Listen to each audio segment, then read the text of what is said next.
कविटखेडा नावाचं गाव आहे वैजापूरमध्ये, छोटंसं. एक 1000-1200 लोकसंख्या असेल, 1000च्या आसपास असेल. एक म्हातारीनी तपासणी झाली, औषधं दिले, गोळ्या दिल्या आणि ती गेली. आणि त्या काष्टापातळ घालणाऱ्या बायका तुम्ही सगळ्यांनी बघितल्या असतील. ते इथे असं त्यांच्या साडीचा गुंडाळा केलेला असतो गोल, आणि त्याच्यामध्ये ते अशा पैसे बरोबर ठेवतात, म्हणजे त्यांची ती पैसे ठेवण्याची जागा असते. तर ती अशी जवळ आली आणि तिने त्या स्टाईलमध्ये अशी पटकन ती एक 100ची नोट काढली आणि माझा हात पकडून माझ्या हातात दिली आणि मला सांगितलं की भाऊ, चांगलं काम करतोयस, हे राहू दे. तर मला वाटतं की दॅट 100 रुपीज, म्हणजे मी काही जपून बिपून नाही ठेवू शकलो, पण मला ते 100 रुपीजची एक म्हटलं, अरे बापरे, हे काहीतरी भयानक आहे.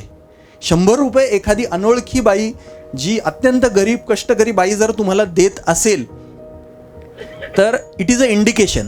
म्हणजे मला वाटतं कधी कधी आपल्याला ते दैव एक इंडिकेशन देत असतं. तिने का द्यावं मला तर मला नाव पण मी घेतलं नाही तिचं. म्हणजे मला वाटतं ध्यासची पहिली रिसीट तिला नेऊन द्यायला पाहिजे होती शोधून. माहीत नाही मला ती कोण आहे आता. तर तिथून मला कळलं की हे एक अकाउंटेबल फॉर्ममध्ये हे काम यायला हवं, आणि म्हणून ध्यासची स्थापना करण्याचं मी ठरवलं.